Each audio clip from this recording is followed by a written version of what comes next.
January 9th, 2007.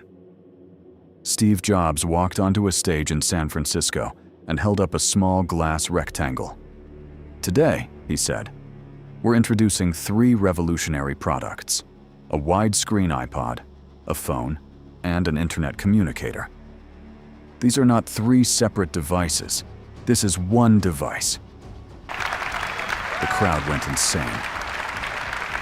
And somewhere in Finland, inside the headquarters of the most powerful phone company on Earth, a team of engineers watched the live stream in silence. They weren't surprised. They were devastated, because Nokia had already built this. 7 years earlier.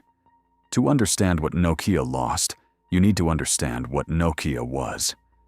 At its peak, Nokia controlled 40% of the entire global mobile phone market. Not 40% of smartphones, 40% of every single mobile phone sold on Earth. In Finland, a country of 5 million people, Nokia alone generated 4% of the entire national GDP. Their phones were everywhere. The Nokia 3310, the 6310, the N95. If you had a phone in the late 1990s or early 2000s, there's a good chance it was a Nokia.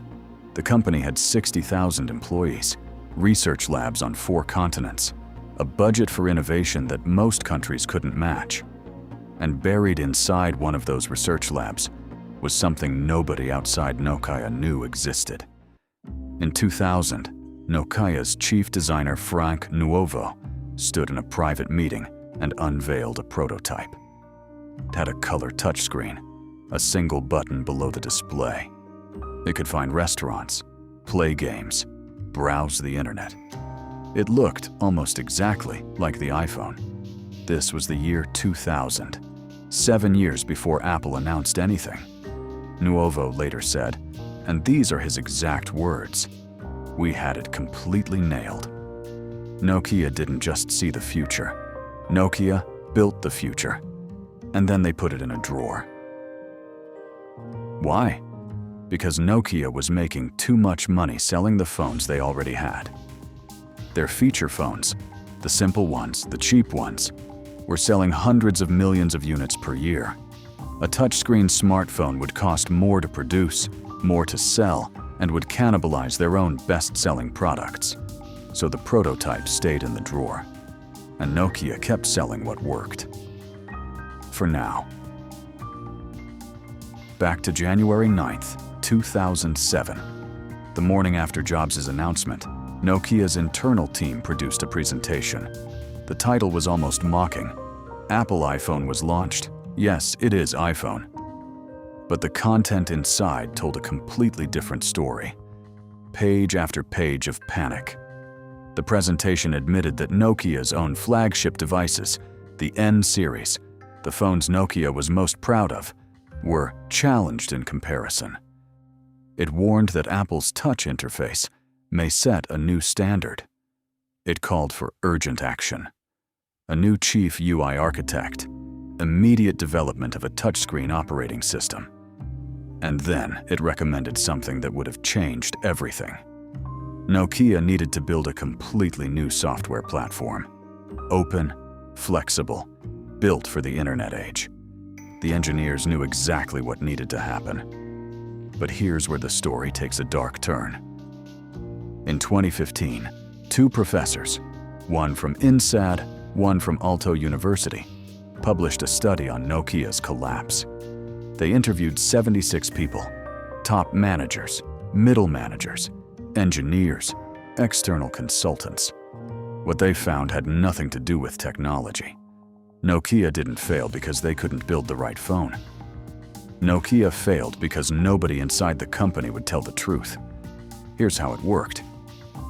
Top managers, the people running Nokia, were terrified of Wall Street. Every quarter, they needed to show growth. They needed to show investors that everything was under control. Showing fear, showing weakness, admitting that Apple had just changed everything. That was not acceptable. So they pushed down, hard. They told middle managers, solve this. Fast. Give us good news. Middle managers were terrified of top management. Researchers described Nokia's senior leaders as extremely temperamental, executives who would shout at people at the top of their lungs, where threats of firing and demotion were common. In that environment, who was going to stand up and say, "We have a serious problem"? Nobody. So middle managers did what scared people do in corporate environments. They smiled. They nodded. They promised timelines they couldn't deliver. When the software was falling behind, they said it was on track. When the touchscreen technology wasn't ready, they said it would be ready soon. Top management heard good news, made decisions based on that good news, and pushed even harder. The gap between what was actually happening inside Nokia and what leadership believed was happening grew wider every single month. The company was lying to itself, and it didn't even know it. While Nokia was managing perceptions, Apple was solving problems. Apple didn't have better engineers than Nokia. They didn't have more money, more patents, or more experience in hardware. What Apple had was a room where someone could stand up and say, "This isn't good enough, and tomorrow it will be better." Nokia had the same talent. They didn't have the same room. The iPhone launched in June 2007. By the end of that year, Nokia still had 40% market share. Nokia's leadership looked at those numbers and felt relief. One quarter passed, then another. The numbers stayed strong. Maybe Apple wasn't such a threat after all.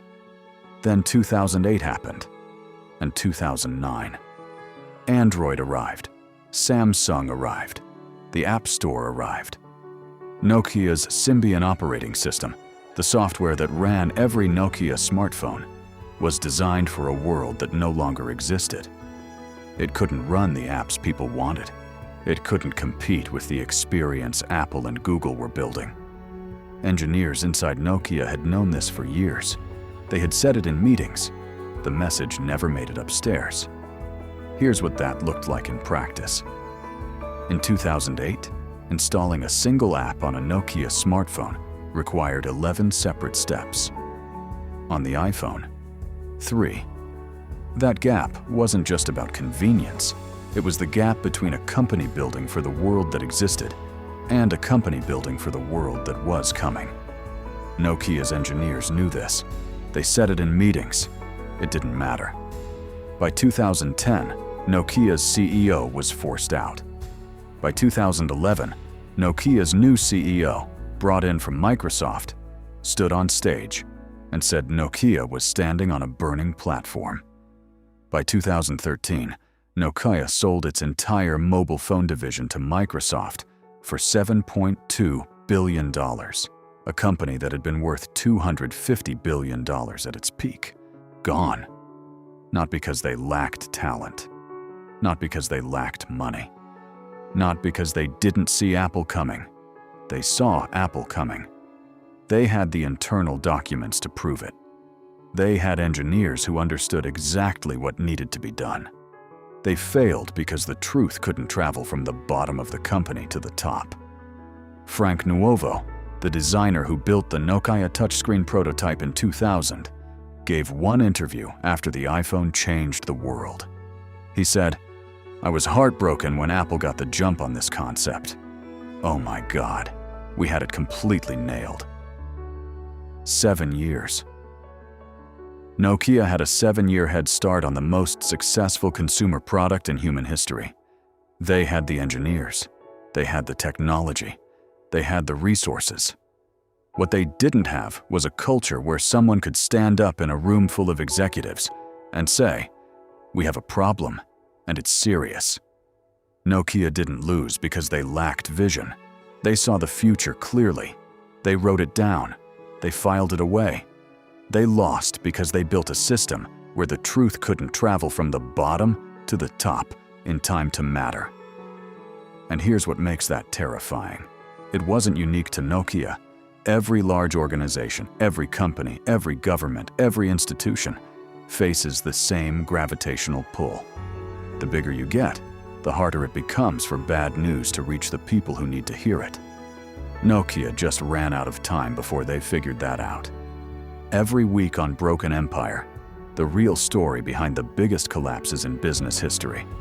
Not the version you've heard before, the version that actually happened. Subscribe. The next empire falls next week.